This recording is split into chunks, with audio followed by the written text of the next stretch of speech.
I'm Mike with WAXIE. I am one of the equipment specialists here in the Inland Empire. What we're going to cover today is setup, operation, use, and maintenance of your ICE DAT machine. ICE, International Cleaning Equipment, DAT, Dispersion Application Tool. And what this basically is a unit that is going to spray out a fine mist of a disinfectant that you're going to put into the machine. So, a quick overview and run of the machine. When you get it, it's going to come basically like this. So, you're going to get a bleeder hose that we're going to talk about. You're going to get your spray hose with your wand on the end of it. I'm going to set this down right here. You're going to get a 50-foot cord that's going to come with it. And what I'm going to do real quick is plug in our cord.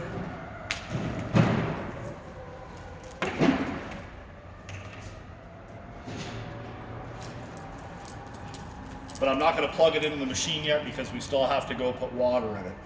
So basically what you see is a 20-gallon disinfectant spraying machine. What I'm going to do is remove the cellophane from the lid.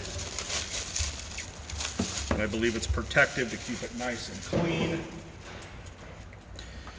And what you're going to see in here is 20 gallons. It's only one solution tank. And if this looks like a wet-dry vac converted, that's exactly what it is. So they basically removed the vacuum motor and they installed a low PSI pump in here. So instead of recovering water, it's going to dispense water. So what we're going to do now is we're going to head in and we're going to fill it up. Now we've got the machine filled with water, and what we're going to do now is walk through the tools that come with it.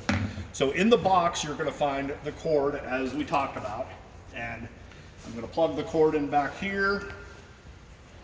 It also has a cord restraint so the cord doesn't unplug. What you're going to see in the box is the bleeder hose, and initially when the unit is new, it might have some air bubbles inside of the tank. So this is quick disconnect, just like an air hose would be. So what I'm going to do is I'm going to plug this into here.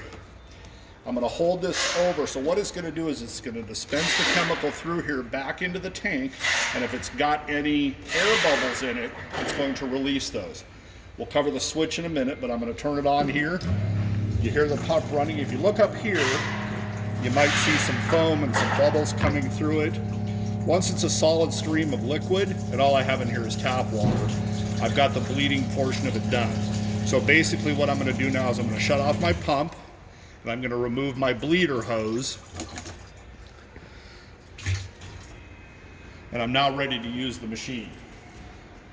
So after I remove the bleeder hose, what I'm going to do now is I'm going to hook up my long curly Q, I don't know what else to call it here, hose, which will stretch out about 8 feet. And if you look at the nozzle, you'll see that it puts out a very fine mist. It only goes one position. So if I need to spray this way, I'm going to end up having to turn this. So because there's no vacuum operation, I don't have to have the lid on. It just protects the chemical that's in there. So basically you're going to hear the pump turn on, then you're going to hear the pump shut off. That's a momentary pump that's only activated when it needs more pressure. So when I turn the switch on, you hear the pump come up. Once that's done, the pump shuts off. The pump will turn on as I spray and it needs more pressure. So if you listen, you can hear the pump. So what this is basically doing now is it's dispensing the chemical of our choice to disinfect a surface. And you can see kind of how much coming out. It is a fine mist, but if I get too close, I will definitely saturate the area. So it's basically finding the surface that you want to disinfect, covering the machine with it, and that portion of it is done.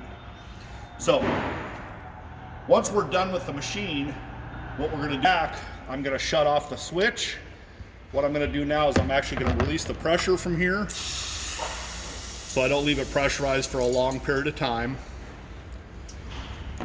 There's no magic way to store this spray gun and hose on here, so what I found over time is I basically set it inside here, that way it's not going to fall on the ground.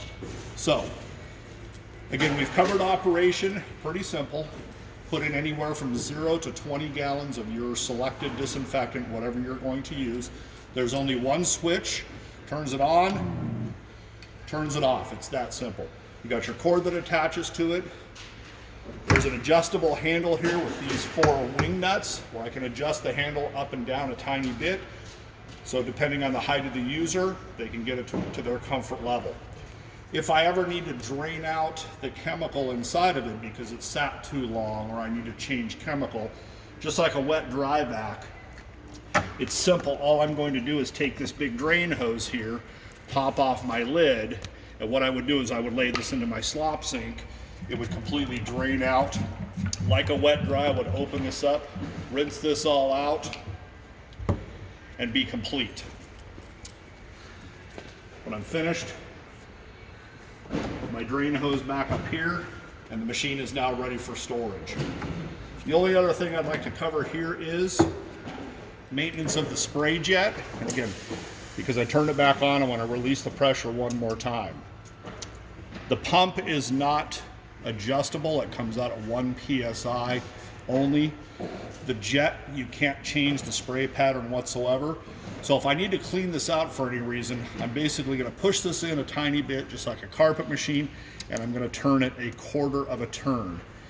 And what happens is when I'm going to put the spray jet back together, you'll notice it only has one directional way that the jet can go in there. So I'm basically going to push this in, turn it around until it falls into place just like that. I'm going to set the O-ring back in there, and that will kind of help lock in the spray jet so it won't fall back out. I'm going to take my screen, and you want to check this for any debris and just rinse it off if necessary, and I'm going to set the screen just like that.